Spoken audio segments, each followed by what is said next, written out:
se conmemora, es importante, se precisa en estos días, porque cuando hablar de Semana Santa es para la gente hablar de la muerte y de la resurrección de Cristo.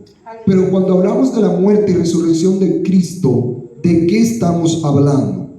Para mucha gente sencillamente se está hablando de un evento más, de un evento en la historia y que se conmemora en esta fecha y que la gente toma para fiestar y para hacer muchas cosas, menos reflexionar y realmente pensar en lo que significa la muerte y la resurrección de Cristo. La mayoría de las personas, incluso me atrevo a decir, estando dentro de la iglesia, ignoramos el peso, la profundidad y el verdadero significado de la muerte y la resurrección de Cristo.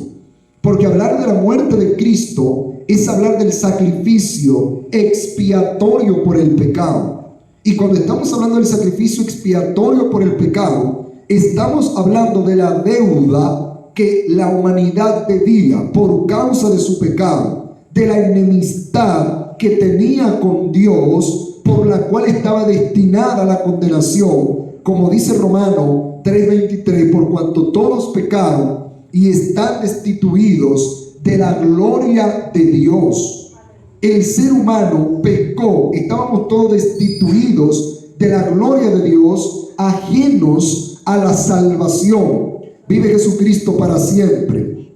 Pero algo importante sucedió. Dice Romanos 3:26, que Dios, habiendo pasado en su paciencia por alto los pecados pasados, envió a Cristo Jesús a morir por nosotros. El sacrificio de Cristo tiene un carácter especial.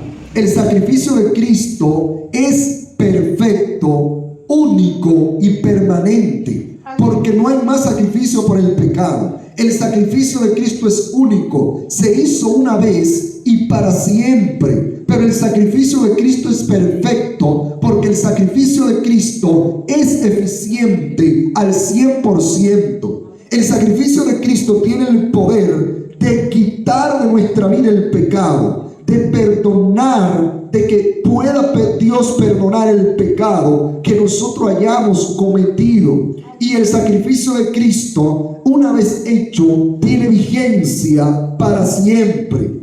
Vive Cristo para siempre. El sacrificio de Cristo. ¿Qué significa que Cristo haya muerto por nosotros y haya resucitado? El sacrificio de Cristo tenía un propósito específico, y el propósito era la reconciliación. Oiga bien, el sacrificio de Cristo se da ¿para qué? Para reconciliarnos con el Padre, porque por causa del pecado estábamos separados de Dios. El sacrificio de Cristo lo que hace es que nos redime. Oiga bien, y nos redime para luego entonces reconciliarnos con el Padre. ¿Cómo así que nos redime? Que nos compra. La sangre de Cristo fue un precio, una propiciación, un pago para que nosotros entonces podamos ser ahora propiedad de Cristo por medio de su sangre. Porque es por medio de la sangre de Cristo que nosotros podemos pasar a ser hechos hijos de Dios. Porque la sangre de Cristo no socorrió a los ángeles, sino a la descendencia de Abraham. Y todos nosotros somos descendientes de Abraham por medio de la fe. Es decir, por medio de la fe en Cristo, cuando nosotros nos arrepentimos de nuestro pecado, aceptamos a Jesús en nuestro corazón, ahora pasamos a ser hechos hijos de Dios. Y ya, ahora nosotros pasamos a ser parte de la ciudadanía celestial. Y el sacrificio de Cristo sigue vigente. Por esto, cuando pecamos, cuando fallamos de alguna manera, podemos venir confiadamente hacia el trono de la gracia, pedir perdón, y el Señor nos perdona, porque ya el sacrificio fue hecho. Aleluya, ya el sacrificio fue hecho. La sangre de Cristo fue derramada. Por eso es que aquí el apóstol Pablo, hablándole a los colosenses, le dice algo muy importante. Comienza hablando acerca de la reconciliación por medio de la muerte de Cristo. Y cuando llega al versículo 20 dice: y por medio de él reconciliar consigo todas las cosas, así las que están en la tierra como las que están en los cielos, haciendo la paz mediante la sangre de su cruz. Entonces, cuando hablamos del sacrificio de Cristo, de la muerte de Cristo, hay que entender que la sangre de Cristo que fue derramada trajo paz.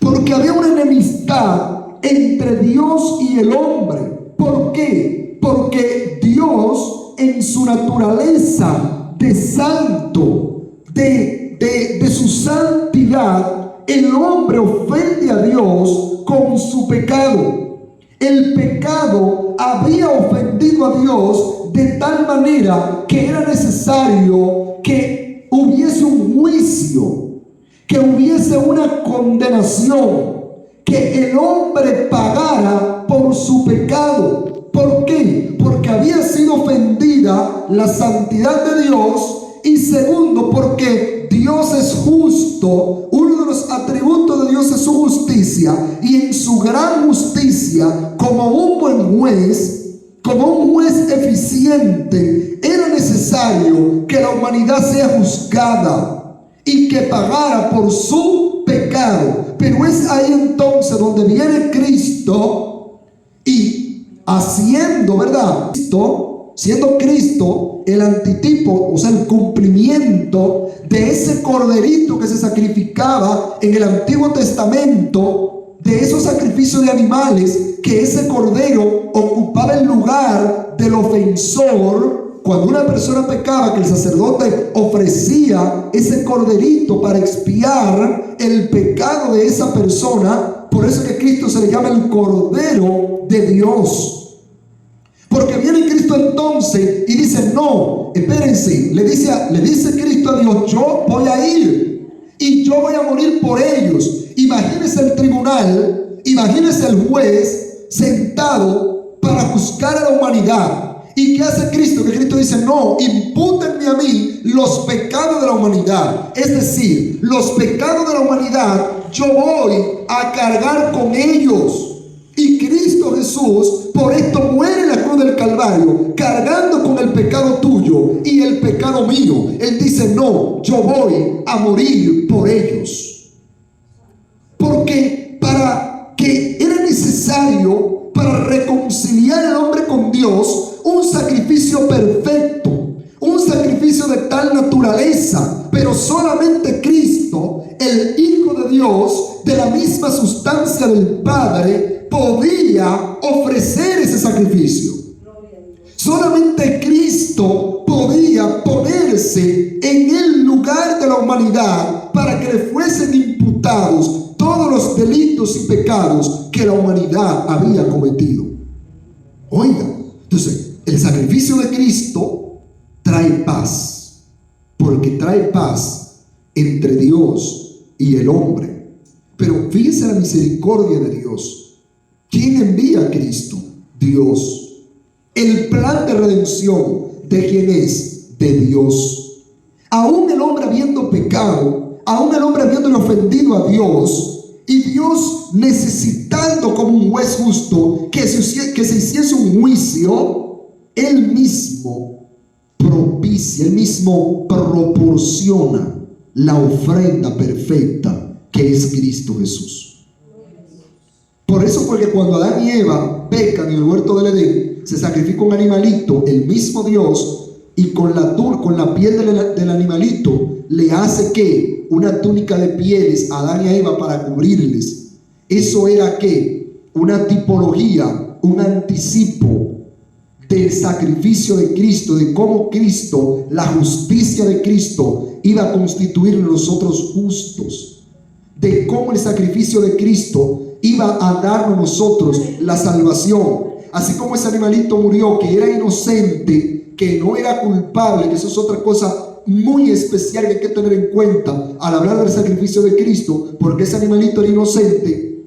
Ese animalito murió para que ellos fuesen cubiertos. Así Cristo, siendo inocente y sin pecado, decidió cargar con el pecado de nosotros para que nosotros pudiésemos hoy estar reconciliados con Dios.